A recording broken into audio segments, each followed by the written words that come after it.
Y'all, trying to get my phone back into the little holder on the ring light. It slipped and it fell on top. I was completely done, had it all full, and this. Hello everyone. Today I am going to be showing you how to use a mold with a lot of detail on the bottom, how to get everything pressed in really well.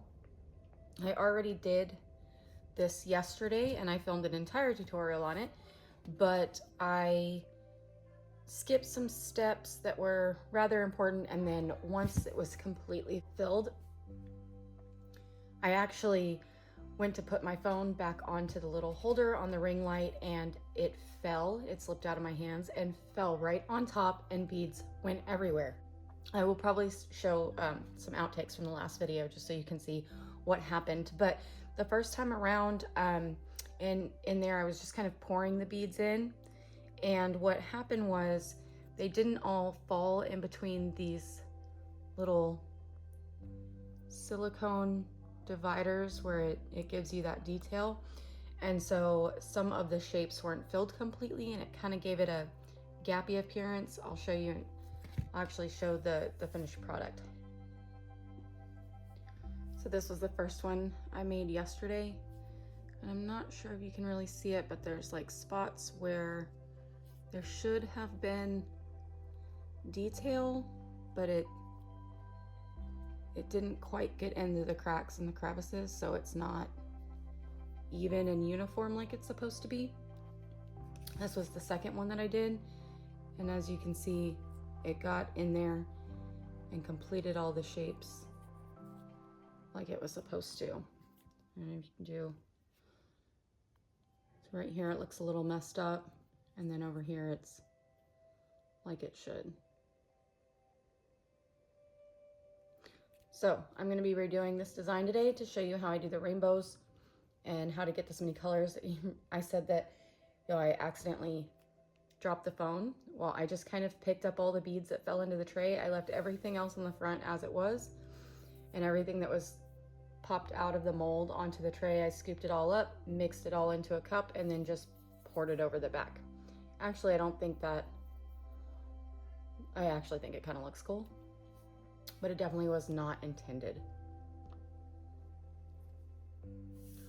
Okay, so since I've already done this one, I know how many beads it takes to go in there, but I just wanted to show you, and I think that I've already done this in a previous video, but I'm going to show you how to figure out exactly how many beads you're going to need to complete a mold. The same process works for cookie cutters too, only you'd put the cutter down on the plate instead of directly onto the pan. But since this has a bottom on it, we're just going to pour it straight in, and then we're going to pour it onto the plate, and we'll have exactly the amount of beads needed for this design. Now, I like to fill molds all the way to the top. I don't fill my cookie cutters all the way to the top because they just don't seem to need it.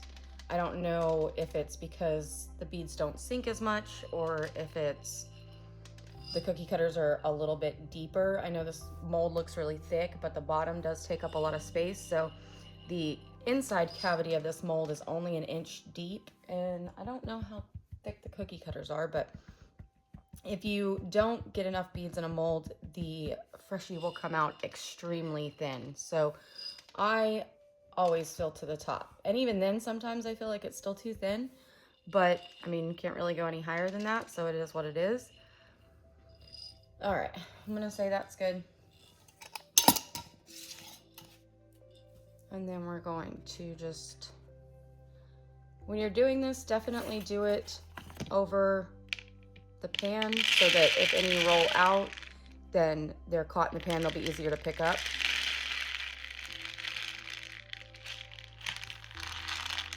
And just very carefully do that.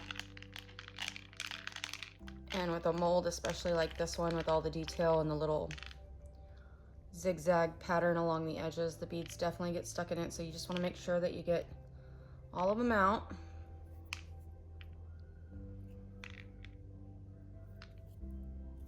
And they're hard to see. when they're not colored, they kind of blend into the mold. Just go around and inspect. All right, now I'm going to transfer these over into this measuring cup so that they're easier to scoop with my tablespoon. So I can scoop them into individual cups.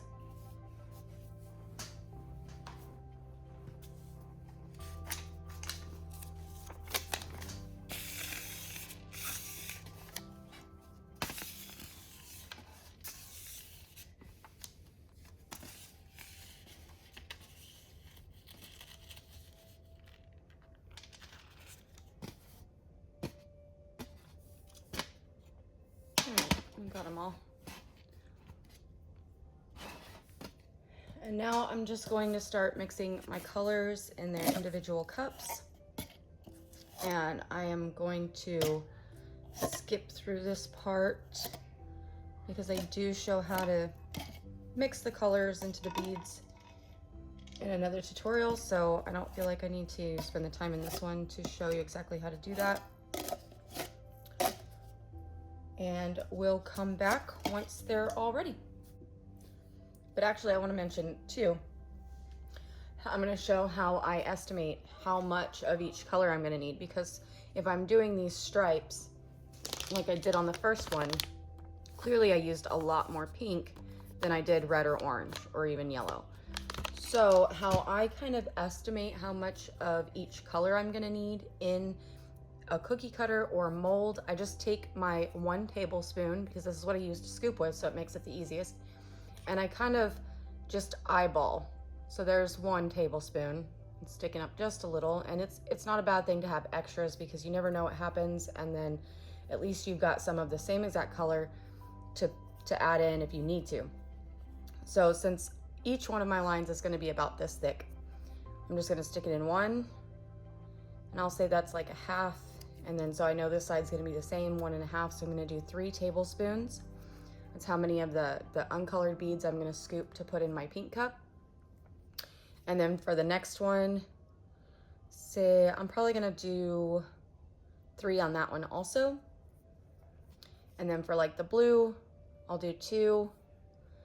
And then for the green, I'll probably do 2. And then for the orange and the red and the yellow, for the yellow, I'll probably do 1.5 tablespoons. And then for the orange and the red, I'll probably just do 1 tablespoon of each one of those, and it should be enough to fill the area that I need.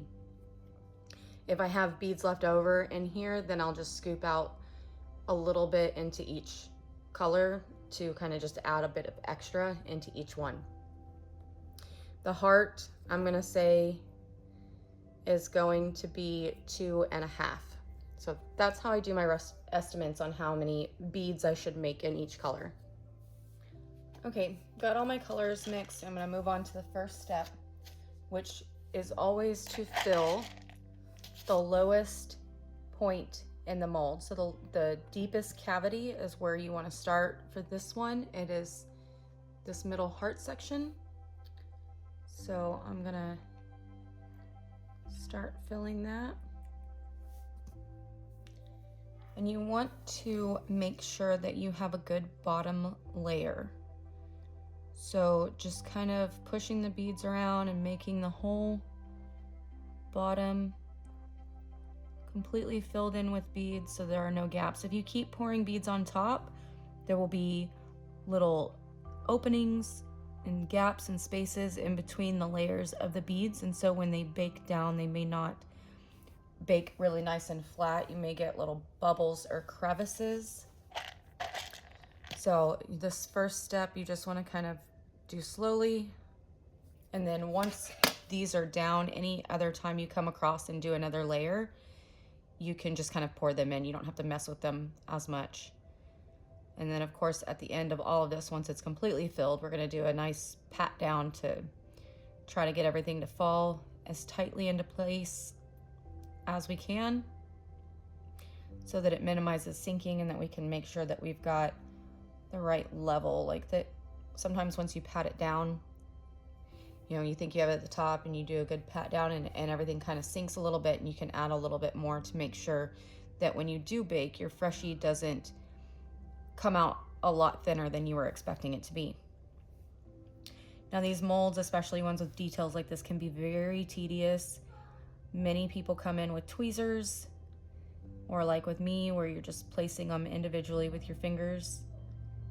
It can be very time consuming, but my opinion is that all of this hard work is paid off by the end result, because it's just, they come out so pretty.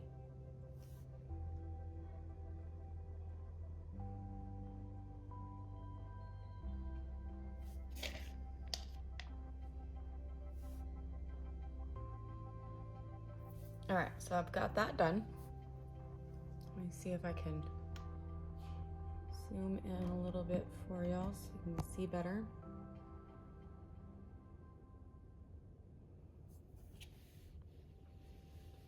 Got a good layer down, and then I'm gonna keep the camera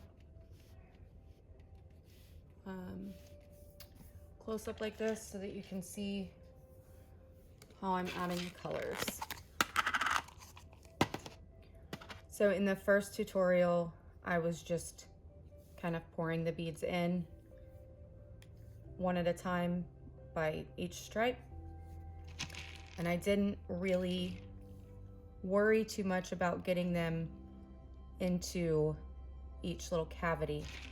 And like I showed you, because of that, it didn't bake properly on the bottom. There were chunks missing out of certain parts of the detail and things like that. So I'm gonna go a little bit thinner on this first layer just by doing the same thing I did with the black and the heart. And I'm gonna make sure that I'm getting the beads all in the right layer. So for this part, this wasn't really the issue. It was thinner, it cooked better, the beads melted, and so when I kind of pushed everything down, it kind of squished into those areas. But these spots are a lot deeper. So the beads didn't squish all the way into the crevices. So to make sure that everything bakes, I get all of the detail and the shapes of each feather when it bakes, I'm going to make sure that I've got beads filling each one of these cavities instead of just relying on them to kind of fall in on their own.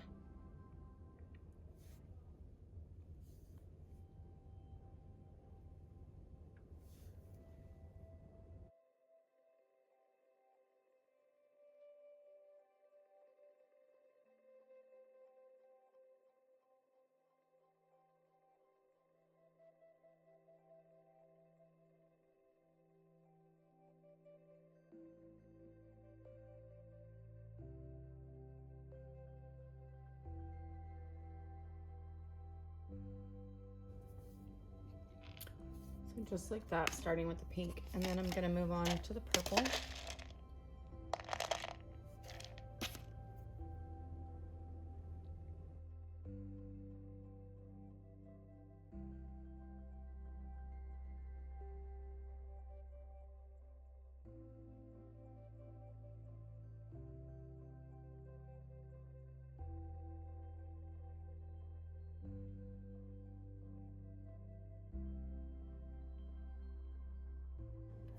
I'm gonna keep following that down through all of the colors, but for time purposes, I'm gonna go ahead and cut this off, and we'll come back once I have this first layer done. Okay, so I have the first layer in, and this is what it should look like. You can see that I've got it into all the little indentions, separated by color. And now we can just start pouring over these a little bit more freely. Now, I don't like to use dividers like foil or cards or anything, because I find, especially when you're doing a lot of different colors like this, it's hard to get in between them. And then when you have beads fall over into other sections, it's even more difficult to pick them out with your fingers. So I just spoon them in carefully, layer by layer. And since we have this first base layer down, it won't be a huge deal if some of the beads roll over a little bit into the next color, because what's going to show is the color that's really sitting right up against the bottom of this mold. Now, I had a pink that kind of rolled over into the very tip. I do want to get that one out because I don't want it to show on the tip of the wing, because the edges here are also going to be showing, and I want them to be the solid color I have picked for that whole section. So sometimes I just take my hand and use my fingers basically as a guide to keep them from rolling or bouncing into the color next to it. So that's basically what we're gonna do.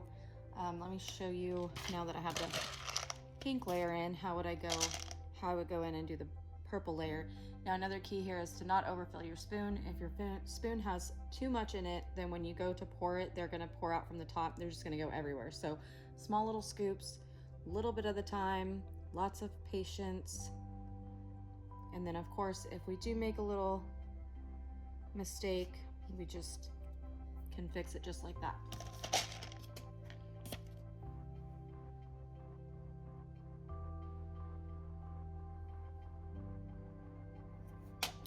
So that's basically what, you just keep that pattern going all the way down. And once I get the next layer of color in, I'm gonna go in and do another layer of the black in the center, and I will come back to that. Okay, now I'm ready to do the second layer over the heart. And I'm not pouring, but I'm just gently tapping the spoon so that they fall a few at a time, so I'm not getting like an overflow of beads all at once that kind of spill all over the place. All right.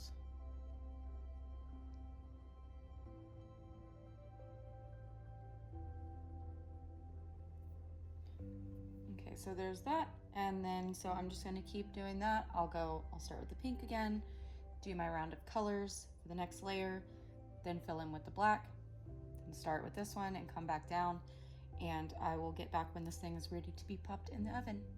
So I'm at the end here, everything is completely filled, and now I'm just gonna go around and kind of gently flatten everything out.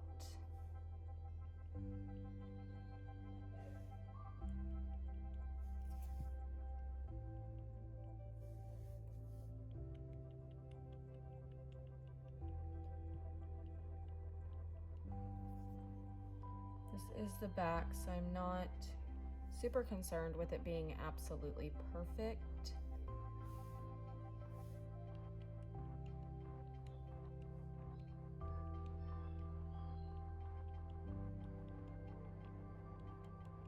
But I'm just going around to make sure that the beads are packed in there well.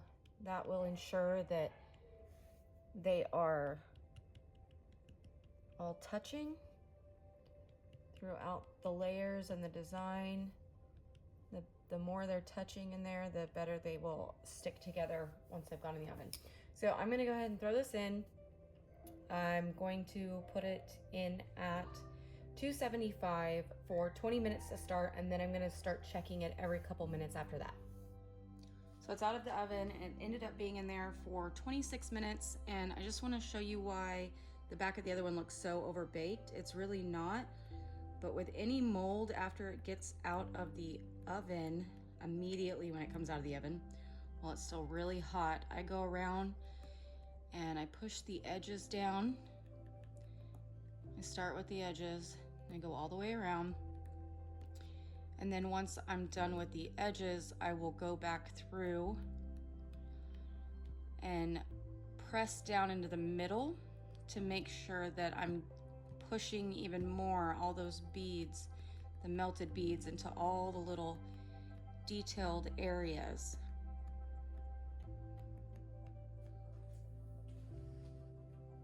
This also helps with the little peaking that you get along the edges. Kind of pushes it all down so you don't have to trim it quite as much.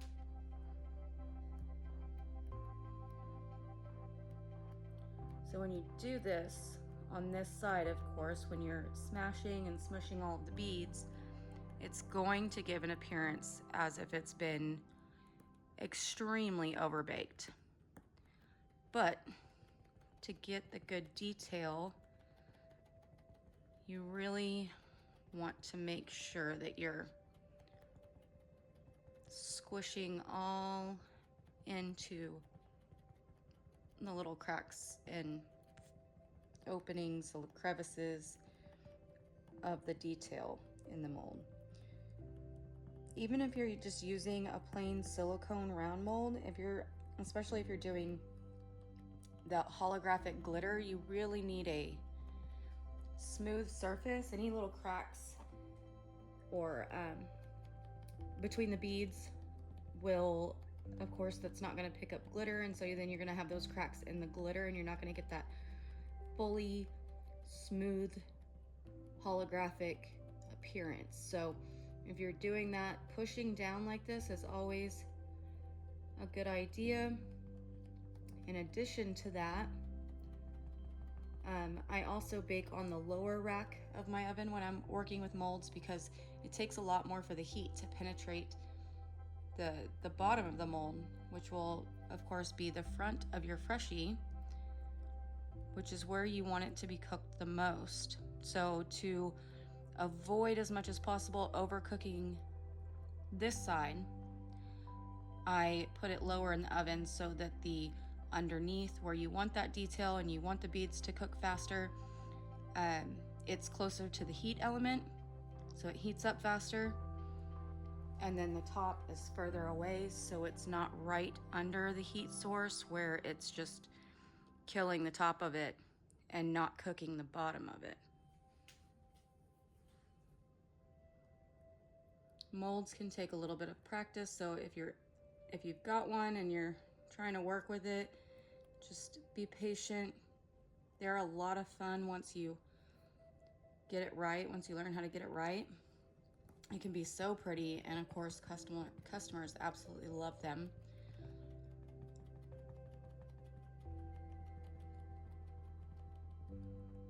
So I think that's good. We've got it all squished down, and when it's cooled, we'll pop it out. All right, it's all cooled down, and we're gonna start demolding. You're just gonna gently pull away from the edges first, all the way around.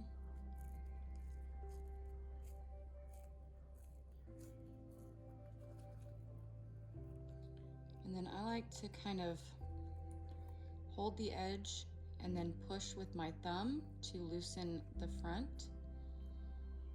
I don't like to bend the mold too much or the freshie.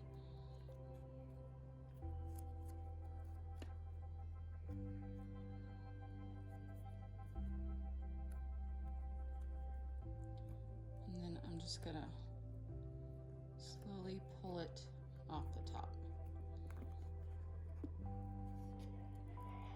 And there we have our final results, and it looks like everything melted a lot better that time.